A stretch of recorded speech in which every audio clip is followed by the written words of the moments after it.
Pag-usapan natin itong naging vlog ng ating Pangulong Bongbong Marcos kasi naiyak po yung ating Pangulo dahil sa tindi ng korupsyon sa ating bansa, sa ating gobyerno. Marcos gets emotional in podcast teaser. Nobody is more important than the Filipinos. Ito yung, tingnan ninyo itong report ng News 5. Kahapon lang po, unfinished bulk water supply sa Cebu, konektado kay Sara Diskaya. At itong pamilya Diskaya, mga kababayan, sabi dito sa report ng DCMM kahapon, ang pamilya Diskaya, top contractor ng Duterte administration. Ito yung kahapon. Yan, sa report ng UNTV. Halos di madaanan ang national road sa Putatan, Muntinlupa dahil sa... Mabuti mga kumasamang tao yan. Dapat parusahan. Hindi naman Walang ginawa yan kundi magtrabaho. Kundi mahalin ang pamilya. Nagbabagang mga balita at pagtalakay sa mga isyu ng lipunan. Bulsa! Opinyon, banat at paglalantad sa katotohanan. Bulsa! What you see is what you get. You decide. Dante Maravillas. Dito muna tayo sa ating podcast, Life with Dante M. Pag-usapan natin itong naging vlog ng ating Pangulong Bongbong Marcos kasi naiyak po yung ating Pangulo dahil sa tindi ng korupsyon sa ating bansa, sa ating gobyerno. Ang pinupunto ng ating Pangulo, ang nagsasuffer sa korupsyon po, yung mga ordinaryong mamamayang Pilipino niya. Habang nagpapasarap sa buhay yung mga magnanakaw sa ating gobyerno. Ang tinutumbok niya yung issue sa flood control. Na alam naman ninyo mga kababayan, kunting thunderstorm sa Metro Manila, paagad, kawawa yung ating mga mamamayan. Yung mga commuters, nalulubog sa baha ng ating mga mamamayan dahil sa pagsasamantala ng mga kurakot sa gobyerno. Marcos gets emotional in podcast teaser. Nobody is more important than the Filipinos. Ito yung series mga kababayan na podcast ng ating Pangulo with different journalists. And this time, ang nag-interview sa kanya si Vicky Morales ng GMA. Sabi ng ating Pangulo, ang mga ordinaryong mamamayang Filipino niya work hard and live for their families and should not be punished by systemic problems or corruption. So naintindihan natin yung pagiging emotional ng ating Pangulong Bongbong Marcos. Sino ba naman ang hindi magiging emotional sa mga nadiskubre ng ating Pangulong Bongbong Marcos na yung mga pinagawa ng gobyerno na mga flood control projects, mga ghost lang po, pero kinubra yung milyon-milyon na pera ng ating bayan. At hindi lang flood control. Tingnan ninyo itong report ng News 5. Kahapon lang po. Unfinished bulk water supply sa Cebu, konektado kay Sara Diskaya. Matindi, pati bulk water supply. Sabi dito sa report ng News 5, napag-alamang konektado kay Sara Diskaya ang dalawang hindi pa natatapos na bulk water supply na nagkakalaga ng 180.42 million pesos sa Alegria at Malabuyok ayon sa Cebu Provincial Government. Hawak ng St. Gerard Construction General Contractor and Development Corporation ang dalawang proyekto. Nagkakalaga ang proyekto sa Alegria ng 109.44 million pesos habang 70.99 naman yung sa Malabuyok, milyong peso yan. Ang proyekto ay mula pa noong 2023 at 2024 na kabilang sa suspended project. At itong pamilya Diskaya mga kababayan, sabi dito sa report ng DCMM kahapon, ang pamilya Diskaya top contractor ng Duterte administration. Ayon yan sa PCIJ, Philippine Center for Investigative Journalism, number 1 contractor ang St. Gerard Construction General Contractor and Development Corporation noong panahon ng Duterte administration. At sabi dito sa report ng DCMM Radyo Patrol 630, abot sa mahigit 12 billion ang nakuhang halaga ng proyekto ng St. Gerard Construction General Contractor and Development Corporation, pagmamayari ng pamilya Diskaya, na award sa kanila ang proyekto sa panahon ng pamumuno ni Pangulong Rodrigo Duterte. At hanggang ngayon, kumorner ng bilyon-bilyong proyekto sa present administration ang pamilya Diskaya. Buti na lang na-discover ng ating Pangulong Bongbong Marcos. Kaya po siya nagsuna. Maya naman niya kayo. You see? So last year, sa kanyang zona, pinagmalaki niya yung mga napagawa, mga kababayan, na mga flood control. Ang akala ng ating Pangulo na overwhelmed lang ng mga baha at hindi na mga pag-ulan dahil sa climate change. Inagtaka siya, bakit yung mga pinagawa una ng previous administration, 13,000 pinagawa ng previous administration. Dagdagan pa ng present administration, 9,000 flood control project. Pero nung last year mga kababayan, 5,500 pa lang yung bilang ng ating Pangulo. Pero walang epekto, lalong lumala yung pagbabaha. Kaya ang ginawa ng ating Pangulo, chinek niya. Ayun, nito na nga po. Ang dami pala mga kababayan na kung di defective, ghost project, yung mga flood control projects ng gobyerno. You see, napaluha siya sa kanyang pagkas. Sino man naman na presidente, mga kababayan, ang hindi mapapaluha sa kalagayan ng mga tao. Kunting thunderstorm ganyan sa Metro Manila. Kawawa yung ating mga mamamayan. Tingnan ninyo ang ating mga mamamayan, pati mga guro mag-aaral. Yan ang kanilang kalagayan. Ito yung kahapon, no? Yan, sa report ng UNTV. Halos di madaanan ang national road sa Putatan, Muntinlupa dahil sa baha. Kahapon lang yan, no? You see? Wala pang bagyo, thunderstorm lang po, mga kababayan kabaga.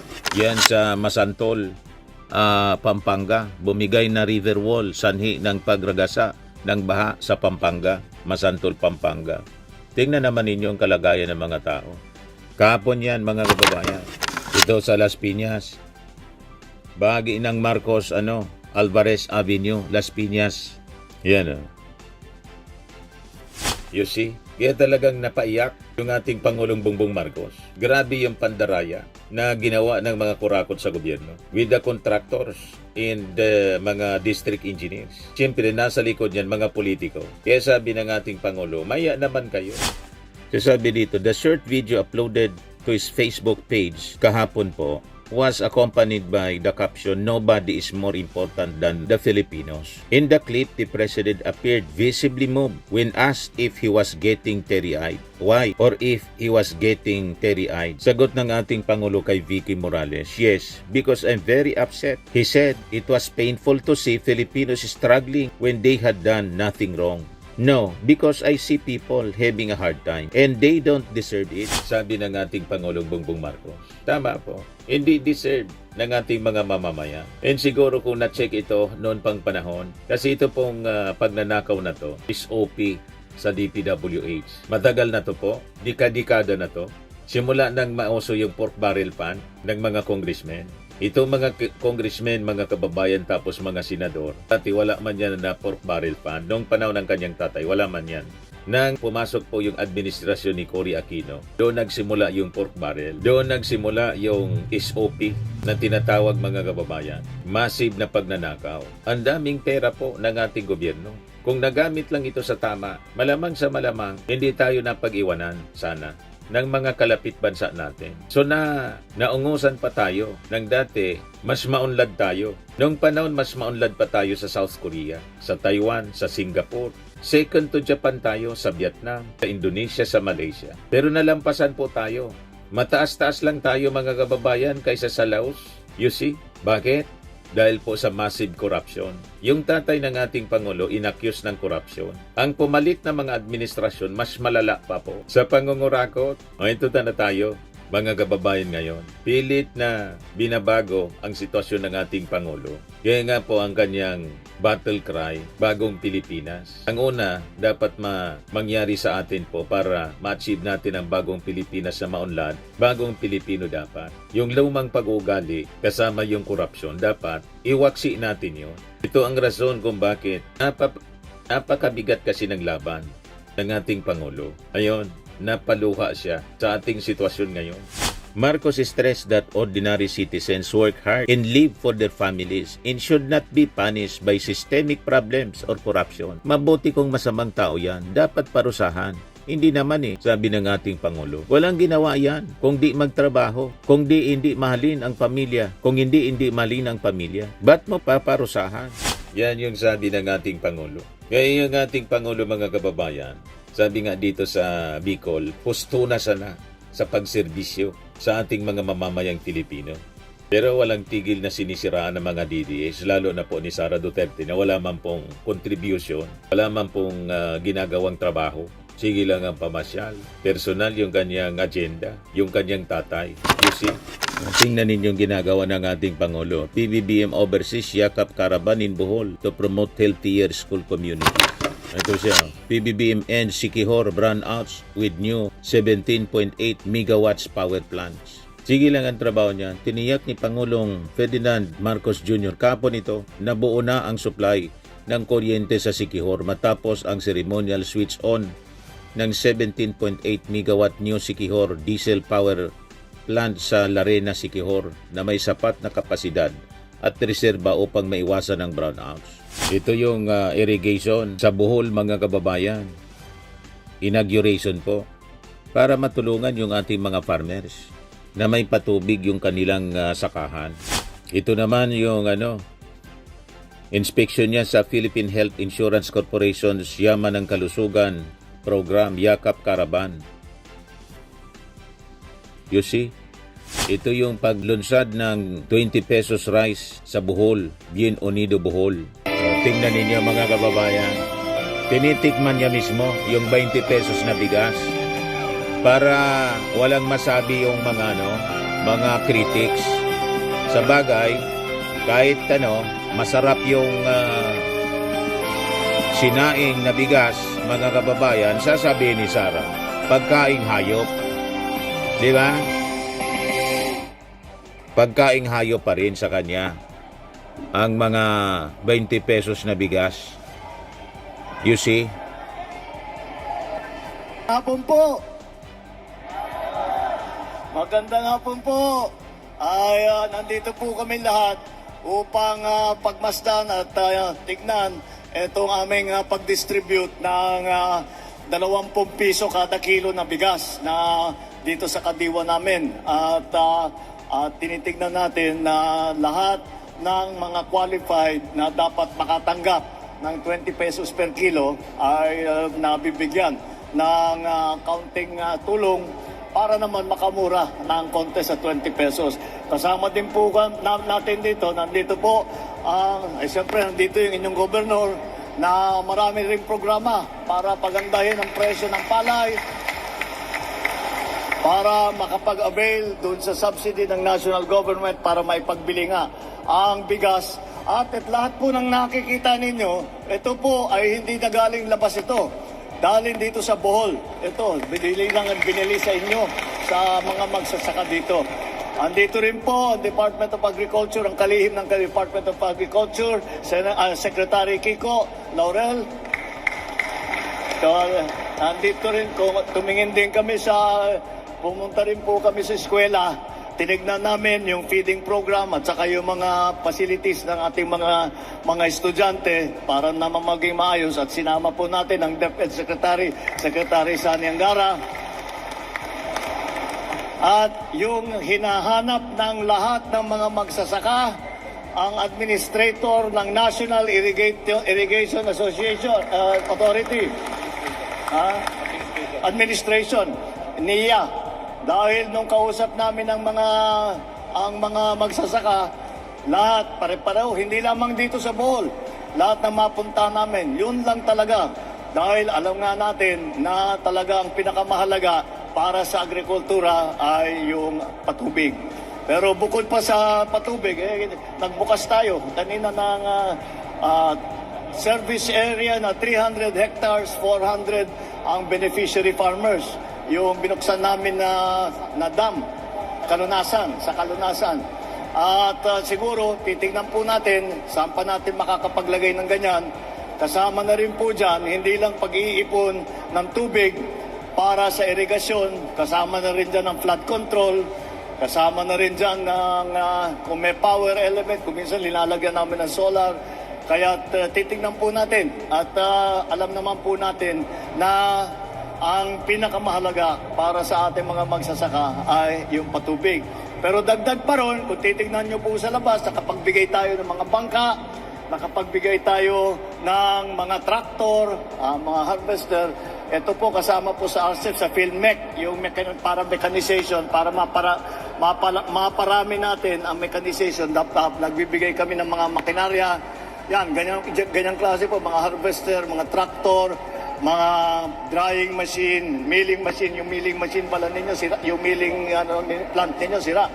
So titignan po natin para maayos yung inyong para nandito para para yung kita sa pagproseso ng palay hanggang bigas ay hindi mapupunta sa ibang lugar, hindi na mapupunta sa middleman, yung trader. At may iwan na rito sa inyo para yung kita, gaganda ang kita ng ating mga magsasaka.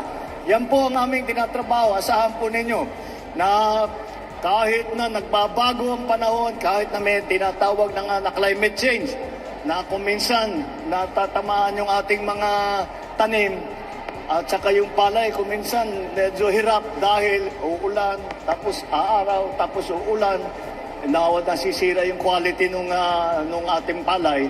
Pero pagka maganda ang patubig natin, hindi na yan magiging problema. Kaya po, yun po ang aming tinitignan at binibigyan ng pansin. Asahan po ninyo na ipapagpatuloy po natin to. Hindi lang minsan ito, tuloy-tuloy na po ito hanggang katapusan. Maraming pong salamat. Good luck po sa inyo lahat. Maraming salamat sa mainit niyong pagsalubong. Thank you po. So grabe po ang sipag, mga kababayan ng ating Pangulo. Pagkatapos yung mga kurakot, napakasipag naman magnakaw. Talagang mapapaya ka. Ayun ang nangyari sa podcast ng ating Pangulong Bongbong. Ayan po yung interview ni Vicky Morales po. You're teary-eyed. I'm sorry? You're teary-eyed? Are you teary-eyed? Yes, because I'm very upset. No, because I see people having a hard time. And and they don't deserve it. Mabuti mga kung masamang tao yan. Dapat parusahan. Hindi naman eh. Walang ginawa yan kundi magtrabaho. Kundi mahalin ang pamilya. Ba't mo paparusahan? Para magpayaman ka? Makes no sense to me. Tinanong ni Bato mismo, si Sara Diskaya, kailan nagsimula? Pumasok na mag-DPWH? 2012, anya, panahon ni Pinoy. Nag-follow up ng tanong si Bato, yung flood control anya, kailan kayo pumasok? 2016 anya. Sigurado ka anya? 2016. End of interview. That is the end of questioning ni Bato kay Sara Diskaya. Tapos sabi ni Jinggoy, focus lang anya tayo, 2022 hanggang 2025. Dito tayo magpo-focus sa ating investigasyon. Ganon mga kababayan. Anyway, yan po yung ating short video ngayon, Life with Dante M. Kung hindi pa po kayo nakasubscribe dito sa ating channel, click subscribe ninyo po. Lagi ninyong tatandaan mga kababayan sa buhay, you become what you believe. Bye-bye po. God bless. Ito naman po, Firmax Firming and Lifting Cream, pinapahid po sa mga pulses in affected area. Mainam po sa paninigas ng mga kaso-kasuan. Ito naman po, Automax Radiant Serum. Sa mukha naman yung application, anti-aging po siya. You will look 10 years younger than your age. Sa mga cancer patients naman po, baka lang gusto ninyo itong itry. Neng siya red mixed fruit drink.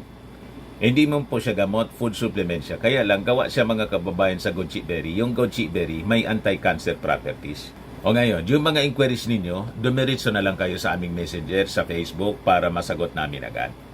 Ayos pa? Ayos na ayos niya, Mr. Maravilla. But anyway, ito po pala yung aming bagong product na binibenta online. I am worldwide amazing pure organic barley powdered drink mix from Australia. Negosyo to ng aking anak na architect entrepreneur Riz Maravillas. Ayan po. Kontakin na lang po ninyo siya, Riz Maravillas on Facebook. Ang mga health benefits niya, boost immunity, improves digestion, enhance energy levels, packed with antioxidants, prevent cancer. Sa mga naghanap po ng malinis and spacious fitness gym, pumunta lang po kayo sa aming Colossal Fitness Gym. May Grab ka rental din po kami. Ito naman po yung bago naming product na binibenta online. Eye Glow Serum, whitening po siya. Tingnan ninyo yung epekto sa aking anak na architect before and now. Yung mga inquiries po ninyo, dumiretso na lang kayo sa kanyang Facebook account, Riz Maravillas.